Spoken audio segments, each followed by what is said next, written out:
Hola compañeros y compañeras de viaje, en este vídeo vamos a comentar dos capítulos más de la serie mítica de los años 80, Verano Azul. En este vídeo nos toca comentar La sonrisa del arco iris y El visitante, capítulos número 5 y 6.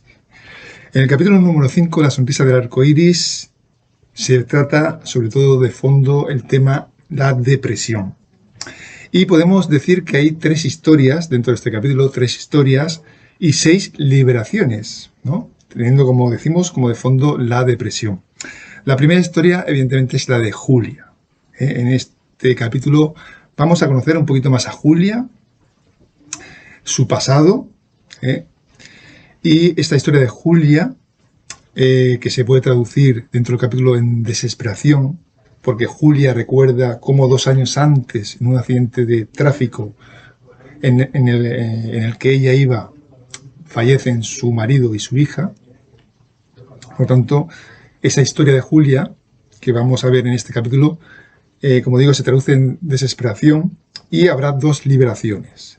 O entiendo yo que puede haber 2 liberaciones dentro de este capítulo. La primera, cuando Chanquete, el viejo pescador, hace que se queme el cuadro con la niña sin sonrisa que pinta Julia, una niña sin sonrisa y rodeada de mariposas negras, porque esa fue la última escena que vio Julia en el accidente.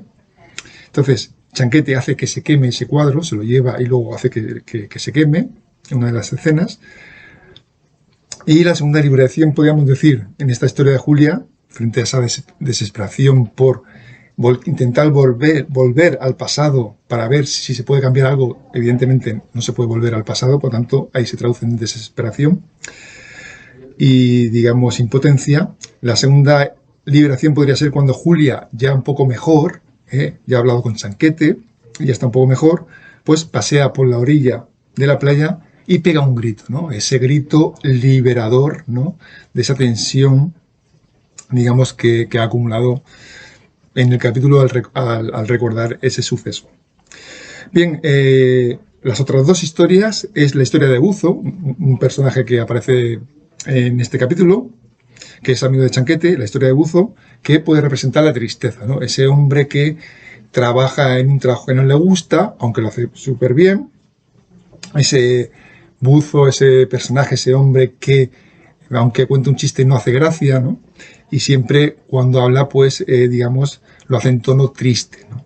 Pues de esta historia de Buzo, que se traduce en tristeza, pues también tiene 2 liberaciones, que una sería cuando sonríe y pierde la apuesta con Tito. Están en la taberna del frasco y Tito le hace una apuesta de mirarse a los ojos, el típico juego de mirarse a los ojos y a ver quién sonríe antes. Y parece ser que, porque no se aprecia mucho, de que Buzo medio sonríe, entonces pierde la apuesta, ¿no? Eso sería como una especie de liberación, ¿no? Empezar un poco a sonreír, ¿no? Ante la tristeza, ante tanta tristeza. Y el segundo momento de liberación de esta historia del Buzo, o de Buzo, pues es cuando Buzo comparte momentos y pescadito frito, como no, con los de la pandilla, Chanquete y con Julia. Y la tercera historia es la apuesta que hacen al principio del capítulo Tito y Piraña, Piraña y Tito, que se podía traducir esta apuesta, esta historia, en sumisión, ¿no? Una especie de sumisión, esclavitud, porque la apuesta es que ven un perro en la playa corriendo con su amo y Tito dice que es un golfo, de raza golfo, ¿no? Porque él supuestamente pues tuvo en su familia un golfo y él dice que ese perro es de la raza golfo. Y Piraña dice no, que es un setter. Entonces evidentemente es un setter, gana Piraña y Tito hará de perro para Piraña durante unas cuantas escenas. Bien, pues en esta historia, ¿no? Añadida paralela a la historia de Buzo y sobre todo a la principal, que es la historia de Julia, pues también podemos contemplar 2 liberaciones. La primera, cuando Pancho libera, ¿no? Entre comillas, a Tito del collar de perro, porque Piraña le compra incluso un collar de perro y se lo pone a Tito para que vaya digamos, por la calle haciendo de perro. Pues Pancho libera a Tito del collar de perro, diciéndole a Piraña que es de la protección de animales. de la protectora de animales. Y la segunda liberación para esta sumisión barra esclavitud, ¿no?, de Tito hacia Piraña, pues es un diálogo que no está grabado, pero sí que está en estos diálogos de los fascículos, que es que Pancho le reprocha a Tito que quiere invitar a Piraña a comer el pescadito frito, después de lo que le ha hecho pasar, haciéndole hacer de perro, diciéndole que era su perro, ¿no?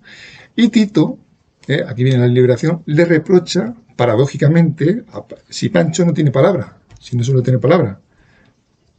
¿Por qué? Porque le dice que Piraña y él han hecho una apuesta, y si la ha perdido, pues tiene que asumir la derrota y hacer de perro.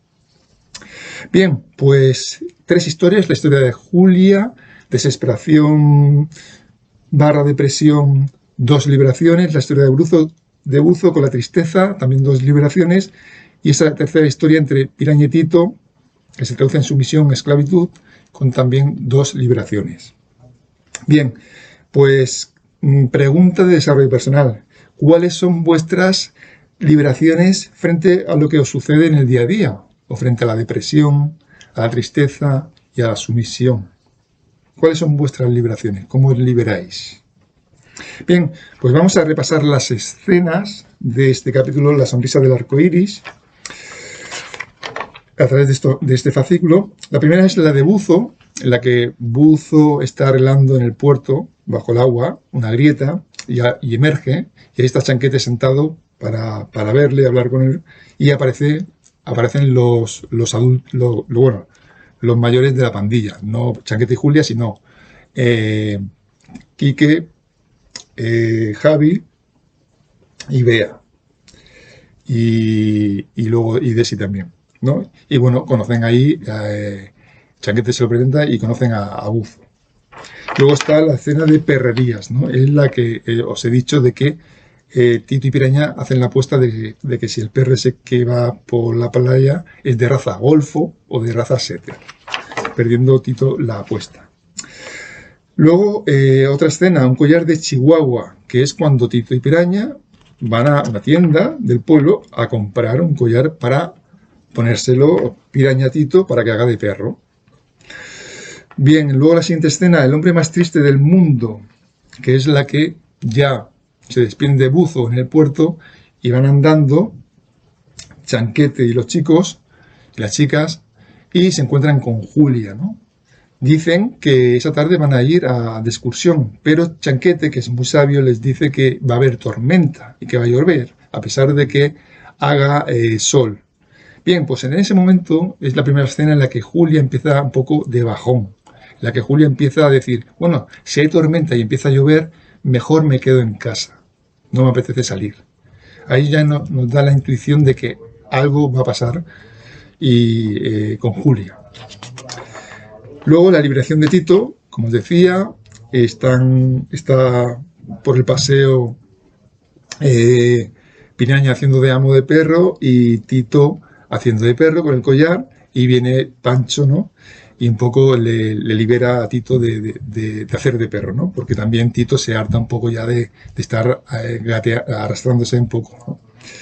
Luego, siguiente escena, Julia no quiere abrir.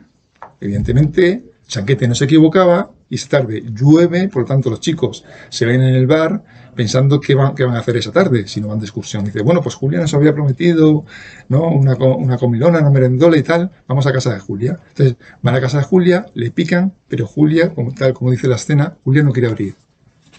Y entonces Javi pone el oído en la puerta y la escucha llorar. Se lo dice a Pancho, se quedan en silencio y se van a buscar a Chanquete.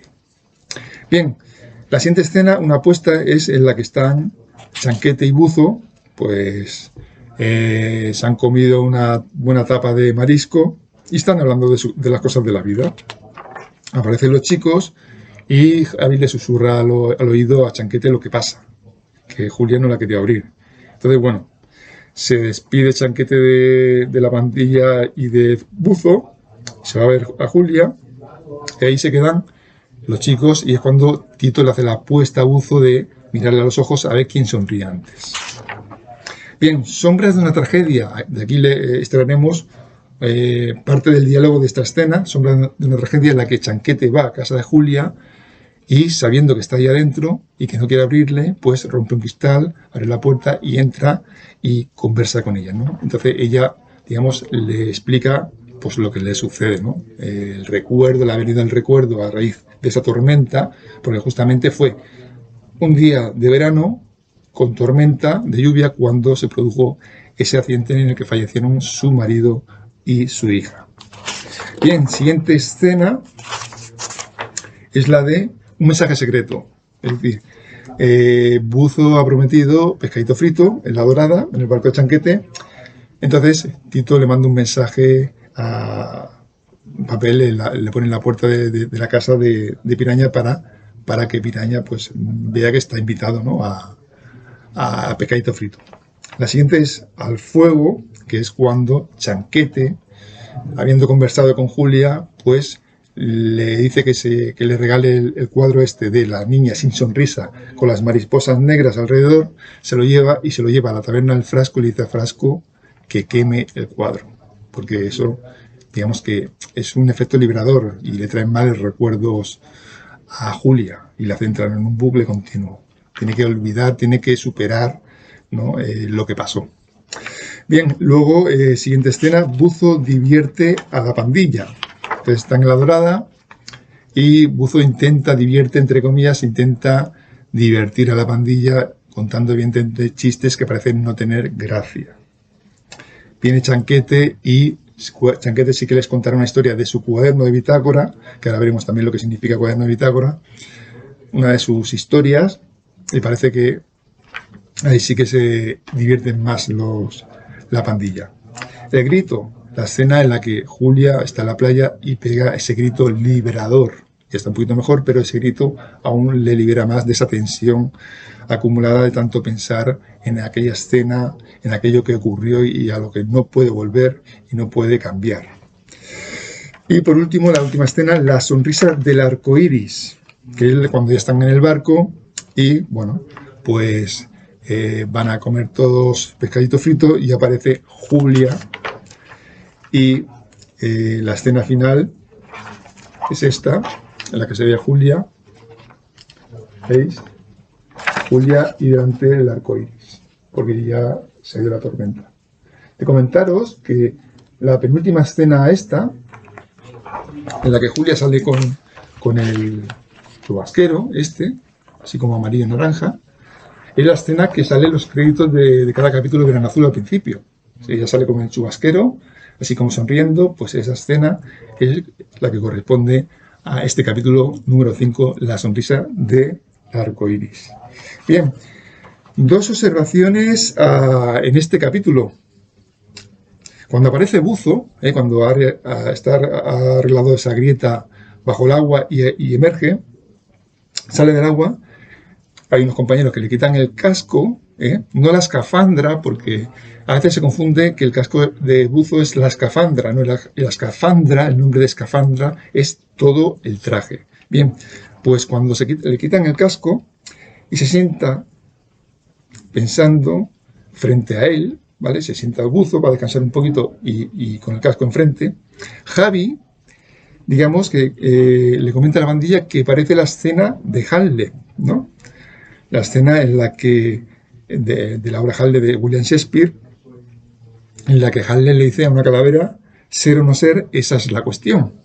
Bien, pues observación, realmente en esa obra de Shakespeare, el príncipe de Dinamarca, Hamlet, no hace ese soliloquio, es decir, esa reflexión interior en voz alta y a solas frente a una calavera, sino que lo dice sin tener nada en la mano. Posteriormente, en otro capítulo de esa obra, sí que tiene en sus manos la calavera de Yorick, un amigo de la infancia, y le dedica unas palabras, pero que nada tienen que ver con ese ser o no ser, esa es la cuestión. Es decir, cuando dice ser o no ser, esa es la cuestión, no tiene una calavera. Bien, pues ¿a qué viene esto? Porque curiosamente a este tipo de situaciones se le conoce como efecto Mandela, que son aquellas situaciones en las que un grupo de personas aseguran un hecho, sobre todo aseguran haberlo visto, pero que jamás ha ocurrido, curiosamente, y que da pie a infinidad, evidentemente, de leyendas urbanas. El efecto Mandela fue acuñado por primera vez en Internet en el 2009 por la bloguera Fiona Brume, quien se percató de que ella y un grupo de personas recordaban la muerte de Nelson Mandela, de ahí el nombre de Mandela, efecto Mandela, en 1980, cuando realmente el líder sudafricano y premio Nobel de la Paz no murió en la cárcel, ni en 1980, sino en realidad fue liberado y encima en 1990 y nombrado presidente de la República de Sudáfrica, falleciendo en 2013. O sea que había gente que pensaba que Nelson Mandela había muerto en la cárcel y en 1980. Bien, a partir de entonces, pues esta bloguera pues empezó a extender el término, la expresión efecto Mandela. Bien, ¿qué causa el efecto Mandela? Pues hay varias teorías sobre por qué ocurre este efecto. No hay una explicación única y universalmente aceptada, pero algunas de las posibles causas incluyen fallas en la memoria humana no es perfecta y puede ser susceptible a errores y distorsiones. La sugestión, la influencia de otras personas y la difusión de información errónea pueden llevar a que las personas internalicen recuerdos que son realmente falsos. Los sesgos cognitivos. Nuestros cerebros pueden llenar los vacíos en la memoria con información que encaja con nuestras expectativas o creencias previas. Muy interesante, es decir, tenemos unas ideas y entre ellas, para, digamos, relacionarlas, metemos ahí pues otro tipo de creencias que no tienen nada que ver con esas ideas, para que no haya un vacío. También mitos y leyendas urbanas. A veces la información errónea se propaga a través de la cultura popular, creando la ilusión de que algo ocurrió de una manera específica cuando realmente no ocurrió. Bien, y la segunda observación es casi al final del capítulo, cuando Chanquete quiere animar a la pandilla, como decíamos, contándoles una historia de su cuaderno de bitácora, ya que Buzo no lo ha conseguido relatando un cuento de su infancia. Bien, pues la palabra bitácora tiene dos acepciones principales según la RAE. Primera, en el ámbito marítimo, sería el armario cerca del timón donde se encuentra la brújula. Y por extensión, la segunda acepción sería un cuaderno o libro, que esto es lo más popular, de lo que más sabemos cuando nos dicen cuaderno de bitácora, un cuaderno o libro donde se registran datos o hechos relevantes de una actividad similar a un diario o blog. El cuaderno de bitácora o simplemente bitácora es el registro sistemático de actividades, observaciones, eventos o reflexiones, a menudo organizado cronológicamente, se utiliza en diferentes contextos, desde la navegación marítima hasta proyectos de investigación, diseño, incluso para el seguimiento de aprendizajes personales. En esencia, es una herramienta para documentar el progreso, identificar problemas y analizar experiencias. Preguntas. ¿Qué efectos Mandela podéis reconocer o podéis descubrir? ¿Cuál es vuestro cuaderno de bitácora? Bien, pues ahora vamos a leer la parte de la escena Sombras de una tragedia, de este capítulo número 5, La sonrisa del arco iris. Esta escena es un poquito larga. Y comenzamos en el punto en el que Chanquete le dice a Julia, que la ve un poco pues alterada, dice: ¿tiene tila en casa? Le vendría bien tomar una tila caliente, se la voy a preparar. Chanquete se vuelve, Julia le detiene y dice: no se moleste, ya te he tomado una pastilla para esto. Luego mira al frente, al viejo amigo, esboza un rictus sonriente, cargado de tristeza, y mueve afirmativamente la cabeza. Y dice: estoy ya algo mejor, de verdad, no se preocupe. Trata de mostrarse más serena. Y prosigue: Esther y Carlos, Esther era su hija y Carlos su marido, murieron hace 2 años. En un día como hoy, en una tarde de verano, con lluvia.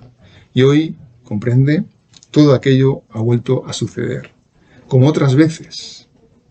Chanquete, ¿iba usted con ellos? Julia, sí, pero yo tuve peor suerte.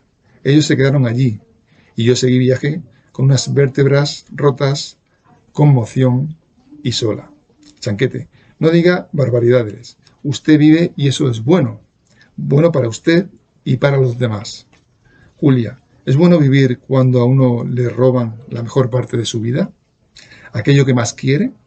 ¿Aquello que yo quería más que a mi propia vida? Dígame, ¿es bueno eso? Chanquete le responde, escuche Julia, que en la vida todos somos navegantes y por eso todos, antes o después, sabemos lo que es un naufragio y no cometeré la estupidez de ofrecerle unas palabras de consuelo. Palabras fáciles porque ni sé decirlas ni creo que valgan para maldita cosa. Que sobrado sé que a veces nuestro dolor puede ser tan hondo y tan negro como en el fondo del mar. Como el fondo del mar. Lo que sí me gustaría, lo que sí quiero hacer, es ayudarla a cambiar de actitud.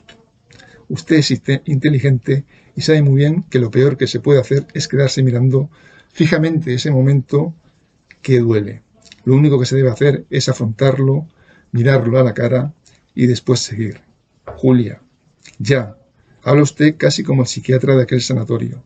Y sé que tiene razón, pero, Chanquete, lo que le digo no es medicina, solo es sentido común.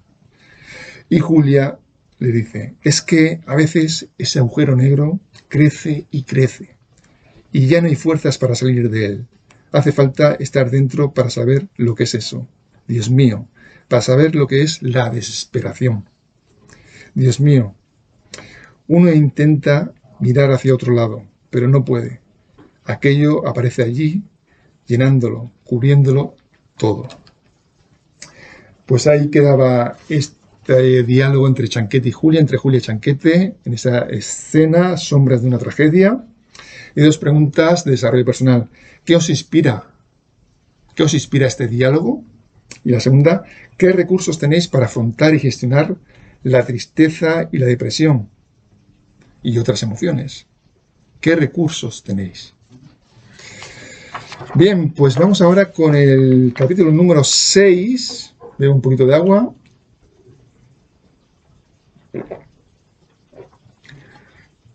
Vamos a ir ahora con el capítulo número 6, que es el visitante.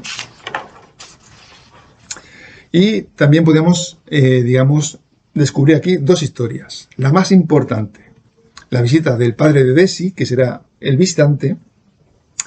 La visita del padre de Desi, Jorge, quien le trae una motocicleta como regalo a Desi. Desi espera que este gesto sea una señal de reconciliación entre sus padres, pero la relación entre ellos empeora. Es decir, Desi vive con su madre y con su tía. Y su padre, al parecer, pues es una persona que por motivos de trabajo o por otro motivo está siempre fuera. Entonces, lo ve muy poco, ¿no? Entonces, en este capítulo aparece Jorge, el padre de Desi, para estar unos días con ellas. La otra una mini historia, porque este capítulo el peso es de esa primera historia de la aparición del padre de Desi. La otra mini historia es la de Tito y Piraña, que piensan que a raíz de la aparición del padre, pues piensan que tener padres separados es una ventaja, es un chollo, porque si a Desi su padre le ha regalado una moto y luego le invita a Desi, Bea, y luego aparece Julia a unas tapas en la playa y tal, y de tener padres separados es un chollo, porque reciben más regalos y bueno, Piraña sobre todo, pero ante Piraña y Tito planean hacer que los padres de Piraña se separen, ¿vale? Entonces esa sería un poco una mini historia paralela a la historia principal. Bien, ¿qué pensáis? Pregunta. ¿Los regalos y las separaciones entre personas son un chollo? ¿Los regalos y las separaciones entre personas son un chollo? ¿Qué podríamos entender como chollo dentro del desarrollo personal? ¿Qué es un chollo dentro del desarrollo personal? Bien, pues vamos a repasar las escenas. La primera, Desita se queda en casa, la pandilla va a buscarla para salir y, dar una vuelta juntos, y Desi dice que se queda en casa porque está a punto de venir su padre, ¿eh? Es por bueno, hace sol, mañana y tal. La segunda escena es esperando a papá, es decir, pasa todo el día y no aparece el padre.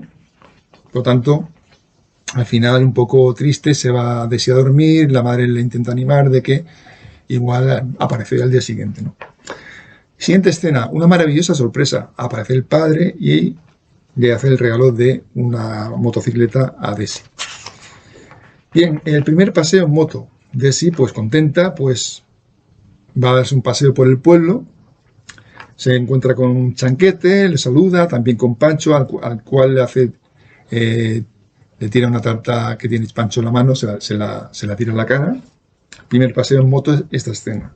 La siguiente, un chollo, en la que ya pues los miembros de la pandilla están en la playa y ven como, bueno, el padre de Desi junto a Desi y también luego con Bea y Julia pues están tomando tapas y nada, pues es cuando se afianza en Piraña eso de que eso es y en la pandilla de que es un chollo, ¿eh? Recordar esta expresión de que el padre de Desi es un chollo, porque luego será lo contrario. ¿Vale? Luego, escena de Tito y Piraña urden un plan, y es en el que, bueno, cogen de la abuela de Tito una caja de fotografías antiguas y buscan una mujer que sea más o menos joven, de la edad de la madre de Piraña, o sea, más joven, para ponérsela como, digamos, cebo para que la madre de Piraña la encuentre y se crea que su marido, el padre de Piraña, tiene un amante. Tito y Piraña, esta escena, urden un plan. Luego la discusión, una de las discusiones en la que Jorge y la madre de Desi discuten. Realmente no se llevan bien, porque aparece, ahora desaparece, bueno, una discusión. Amanecer en la playa, Desi escucha la discusión y se va temprano a la playa y ahí aparece Julia. Esta es la escena que leeremos al final y le intenta, pues, digamos, convencer de que, bueno, que ya no tiene la culpa de que sus padres se peleen, ¿no? Ahora lo veremos en este diálogo de Amanecer en la playa. Luego la siguiente es la tía Modestina, que es cuando ya se descubre que, o sea, la madre de Piraña se la dice a la madre de Bea y Tito, y resulta, claro, que como la foto era de las fotos que habían cogido la abuela de Tito, es decir, a la madre de la madre de Tito, por tanto, la madre de Tito y Bea se da cuenta de que es la tía Modestina, por lo tanto, ahí se descubre el pastel. Bien, luego la siguiente escena, un comentario en la que la pandilla, pues, digamos que se dan cuenta de lo que hicieron Tito y Piraña, se ríen y quieren volver a casa ya de noche. Siguiente escena, todo se precipita, en la que van a salir a cenar la madre de Desi y el padre, Pilar y Jorge, pero se ve que la tía no se encuentra bien y la madre de Desi decide quedarse con su hermana. Y Jorge dice, bueno, pues si te quieres quedar, yo creo que lo hace tu hermana para fastidiarnos, pero si no te quieres quedar, yo me voy, ¿no? Todo se precipita. Entonces es cuando Jorge se va, bueno, deambula un poco con el coche y se va a una discoteca de noche a tomar un cubata. Bien, la huida es cuando los chicos regresan, pues ya es tarde, y se dan cuenta, pasan por al lado de esta discoteca, este nightclub, y se dan cuenta que el coche del padre de Desi está aparcado allí. Entonces dice, igual está dentro, vamos a ver. Entonces va la pandilla, se ve la escena, está ahí, la que están en la reja, los 5, la que están, veis ahí a Javi, Quique, Pancho, Desi y Bea, y ahí Desi va a ver cómo su padre está ligando con otra mujer. Y es cuando se sale corriendo, la huida, sale corriendo, y en principio se ponen en contacto con Chaquete, con Julia, con los demás padres, no la encuentran, pero al final aparece y está en casa, pero no quiere hablar con nadie y se acuesta. La siguiente escena, adiós papá, es cuando el padre, pues temprano, le da un beso a Desi en la habitación, ella está dormida, le deja una nota y se va. Y Desi se despierta, ve la nota y quiere correr con la moto para ver si alcanza al padre para despedirse, pero hay una escena en la que Desi está al borde de la carretera, pasa el coche del padre, pero parece no verla y ella intenta saludarle, pero el coche no se para. Y la última escena, estamos a tu lado, en la que Desi vuelve a la playa, tampoco saben dónde está en ese momento, y Julia dice, sí, ya sé dónde está. Y es en la playa, y se sientan todos junto a ella, alrededor de ella, Julia y la pandilla, y Desi hace el ritual que le enseñó en esa escena anterior que estaba con Julia, de meterse en el agua y bautizarse, ¿no? Mojarse. Y luego sale del agua y por la arena se van todos juntos.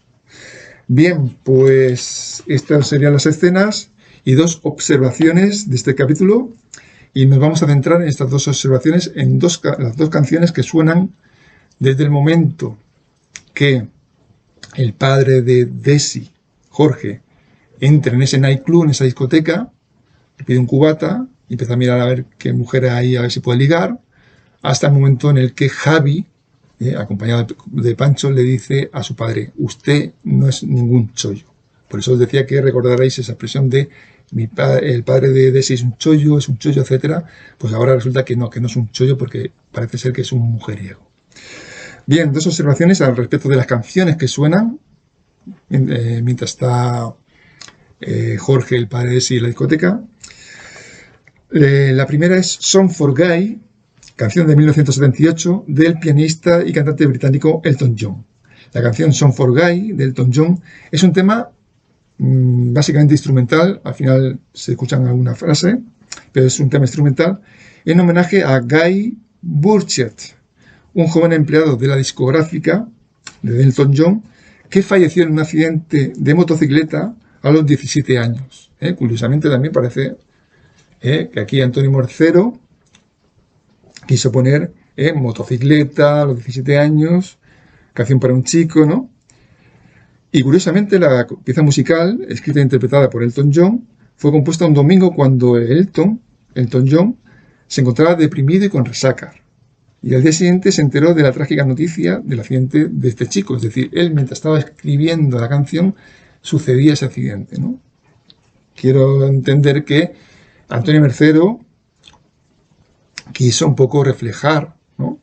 Un poco, pues también lo que el contenido del capítulo, ¿no? De la chica Desi, también de esa edad más o menos, con motocicleta, y ese accidente trágico de la tragedia de ver cómo su padre, en este caso no es un accidente de fallecimiento, sino como su padre pues está con otra mujer, ¿no? Bien, pues la segunda canción que suena, que es Pop Music, que es una canción de 1979 de la banda británica de synth-pop y new wave M. Una canción que parece, para los que seáis, digamos, fans de la música ochentera, es una mezcla, para mí, de la canción Bununus, del grupo alemán de música disco Los Boney M, y la de Ghostbusters, la canción de los cazafantasmas. Si la escucháis, esta de Pop Music, tiene ritmos parecidos a estas 2 canciones, Bununus y Ghostbusters. De esta última, Los cazafantasmas, del guitarrista y compositor estadounidense Ray Parker Jr. Bien, pues algunas de las frases que incluye esta canción, traducidas al castellano, también tendrían alusión un poco con esa escena del padre a la discoteca con el cubata e intentando ligar con mujeres. Baila con una maleta. Pregunta, ¿eres de los que siempre están viajando o tal vez huyendo? Baila con una maleta. Otra frase de esta canción, Post Music, vete a vivir a una discoteca. ¿Significa esto pura pasión o pura inconsciencia? Y otra frase, olvídate de la carrera de ratas. Bien, pues la carrera, ¿qué quiere decir carrera de ratas? La carrera de la rata es una metáfora que describe un estilo de vida agotador y repetitivo donde las personas trabajan duro, a menudo en empleos que no disfrutan, para cubrir gastos y deudas, sin lograr un avance significativo hacia la libertad financiera o bien hacia la realización personal. Se asemeja a una rata corriendo en una rueda, pues se dice de la carrera de la rata, dando vueltas sin llegar a ninguna parte. Bien, pregunta de desarrollo personal. ¿En qué carrera estáis vosotros y vosotras?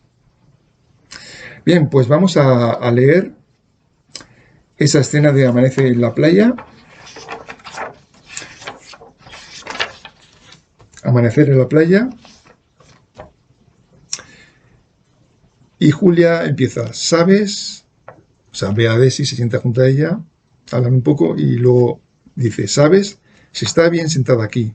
Quizás se siente un poco pequeña ante todas estas inmensidades. El sol, el mar, la tierra, la soledad, ¿verdad?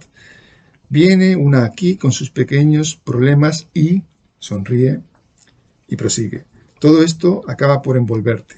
Aquí no valen nada ninguna de esas cosas con las que nos empeñamos en amargarnos la existencia. Julia echa para atrás la cabeza y respirando hondo. Le dice a Desi, respira hondo, Desi, todo lo que puedas. Desita hace lo que Julia le indica. Y Julia prosigue, fíjate qué mínima cantidad de aire somos capaces de recoger. Pero cuando lo tienes dentro es tuyo, solo tuyo. Y ese aire es la vida. Vuelven a quedar sentadas en posición vertical. Desita mira fijamente a Julia y le dice, ellos siempre están discutiendo, siempre pelean y se dicen cosas. Julia le responde, sí, desde luego, la vida no es tan sencilla como respirar y siempre te acaban por sacar del cuadro. Me refiero a todo esto que ahora nos rodea. Desita, ¿ellos parecen tan desgraciados cuando están juntos?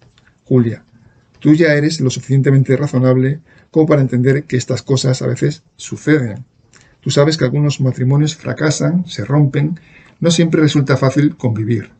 Desita, si mi madre no... Julia, no, por favor, Desita, no busques culpables. Desita rompe a llorar. Ellos ya no se quieren.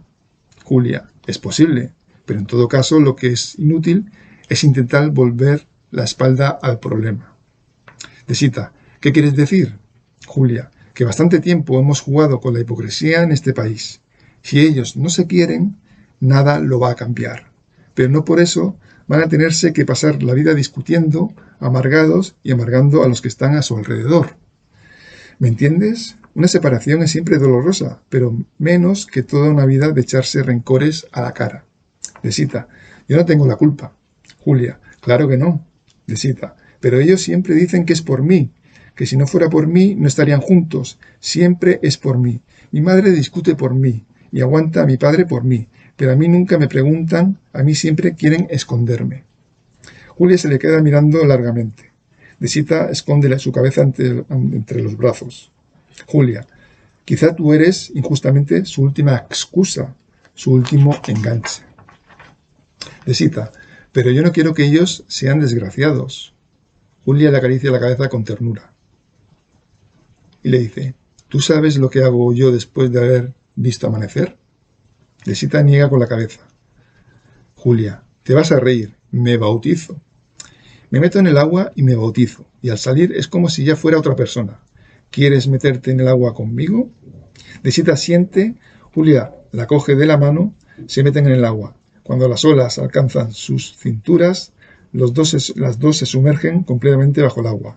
Luego se ponen a jugar en el agua.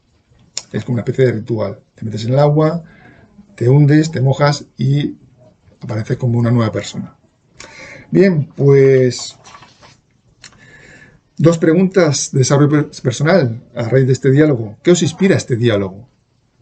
Y la otra pregunta es, ¿cuántas cosas hacéis al cabo del día para quedar bien?